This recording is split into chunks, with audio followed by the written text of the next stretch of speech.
इस वीडियो में हम कवर करेंगे कि प्रोजेक्ट गवर्नेंस क्या होता है, प्रोजेक्ट गवर्नेंस के क्या प्रोसेसेस है। Hi, I am Anisha Soni, working as a project manager. ये प्रोजेक्ट मैनेजमेंट की सीरीज है in which we are covering all important topics related to project management. So what is project governance? Project governance क्या होता है? जब भी हम किसी प्रोजेक्ट पे काम कर रहे होते हैं तो हम ये इंश्योर करना चाहते हैं कि हमारा प्रोजेक्ट सही तरह से मैनेज हो और वो अपने ऑब्जेक्टिव्स को मीट करें। अब हमारा प्रोजेक्ट सही तरह से मैनेज हो, ये हम कैसे इंश्योर कर सकते हैं? जब roles and responsibilities clearly define होगी स्टेक होल्डर्स की, जब हमें मालूम होगा कि डिसीजन अथॉरिटी किसके पास है, जब हमें ये इन्फॉर्मेशन होगी कि रिस्क एंड इश्यूज किसको एस्केलेट करने हैं, कम्युनिकेशन में कोई गैप नहीं होगा, प्रोजेक्ट की प्रोग्रेस रिपोर्ट स्टेक होल्डर्स को टाइमली मिलेगी और ऐसी बहुत सी इंफॉर्मेशन, अपडेट या डिटेल हमें चाहिए होते हैं प्रोजेक्ट को सही तरह से मैनेज करने के लिए, ताकि वो अपने ऑब्जेक्टिव्स को मीट कर सके। और यहाँ पे गवर्नेंस का रोल आता है। प्रोजेक्ट गवर्नेंस में हम set of rules and processes define करेंगे जिससे हम ये इंश्योर कर सकें कि हमारा प्रोजेक्ट सही तरह से मैनेज होगा। जैसे हम प्रोजेक्ट की प्रोग्रेस रिपोर्ट के लिए ये प्रोसेस डिफाइन कर सकते हैं कि हर वीक फ्राइडे को इन स्टेक होल्डर्स को प्रोजेक्ट की प्रोग्रेस रिपोर्ट शेयर होगी इस टेम्पलेट की फॉर्म। प्रोजेक्ट गवर्नेंस में हम कौन कौन से प्रोसेसेस इंक्लूड कर सकते हैं, हम वो डिस्कस करेंगे। First one is roles and responsibilities of a stake holder.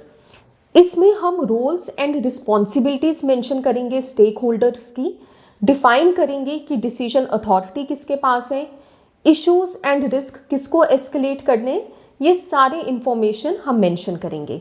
ये सारी इंफॉर्मेशन हम कहाँ मेंशन करेंगे? तो जब हम प्रोजेक्ट चार्टर क्रिएट कर रहे होंगे उस टाइम पे हम की स्टेक होल्डर्स की रोल्स एंड रिस्पॉन्सिबिलिटीज डिफाइन करेंगे, और जब हम अपने प्रोजेक्ट में प्लानिंग की तरफ मूव करेंगे और हमारे बाकी की स्टेक होल्डर्स आइडेंटिफाई होंगे, तब हम रेसी क्रिएट कर सकते हैं।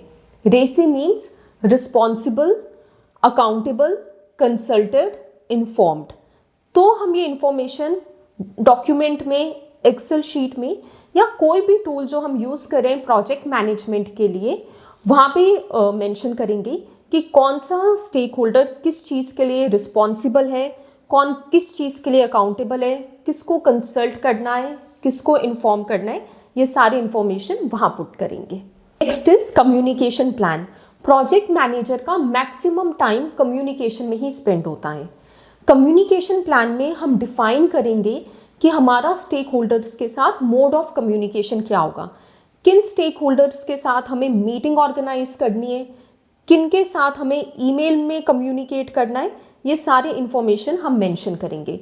फ्रीक्वेंसी क्या होगी कम्युनिकेशन की, किन स्टेक होल्डर्स के साथ हमें वीकली मीटिंग चाहिए, किन स्टेक होल्डर्स के साथ हमें डेली मीटिंग्स चाहिए, ये सारा कुछ कम्युनिकेशन प्लान में डिफाइन होगा।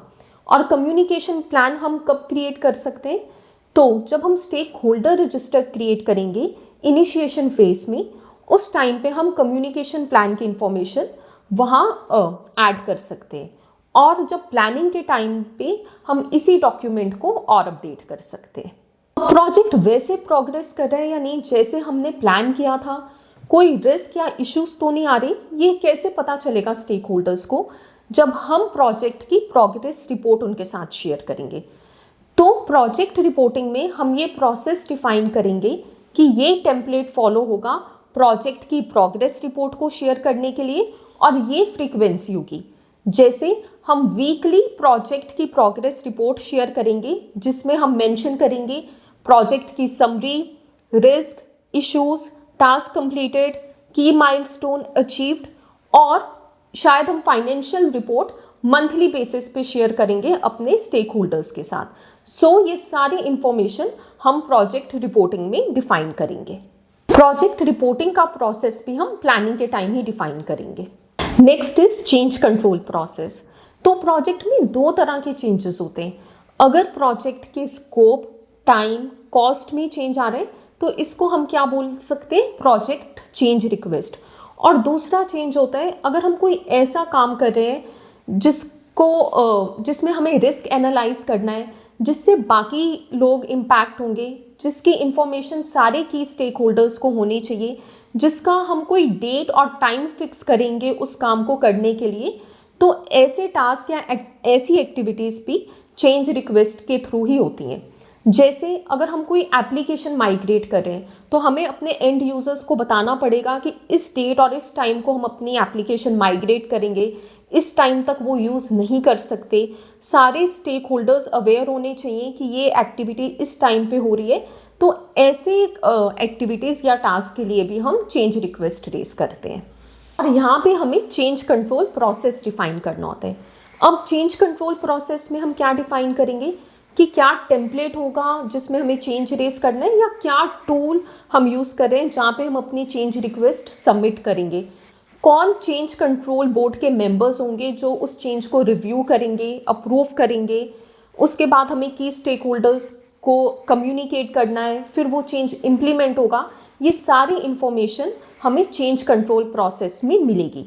चेंज कंट्रोल प्रोसेस में हम ये भी ऐड करेंगे कि किन टास्क या किन एक्टिविटीज़ की हमें चेंज रिक्वेस्ट की नीड है और किन टास्क या किन एक्टिविटीज़ में हमें कोई नीड नहीं है चेंज रिक्वेस्ट क्रिएट करने के लिए। कितने टाइम पहले हमें चेंज रिक्वेस्ट क्रिएट करनी है इम्प्लीमेंटेशन से, ये सारे इंफॉर्मेशन हम चेंज कंट्रोल प्रोसेस में मेंशन करेंगे। और चेंज कंट्रोल प्रोसेस को हम प्लानिंग के टाइम पे ही डिफाइन करेंगे। ये कुछ मेन प्रोसेसेस हैं जो हम प्रोजेक्ट गवर्नेंस में इंक्लूड कर सकते हैं। आप अपने प्रोजेक्ट के अकॉर्डिंग कुछ और प्रोसेसेस भी डिफाइन कर सकते हैं गवर्नेंस फ्रेमवर्क में, जिससे आपका प्रोजेक्ट सही तरह से मैनेज हो और अपने ऑब्जेक्टिव्स को मीट करे। ये प्रोजेक्ट गवर्नेंस से रिलेटेड इंफॉर्मेशन थी। And if you want to follow this project management series, please subscribe to my channel and hit the bell icon. Thank you for watching.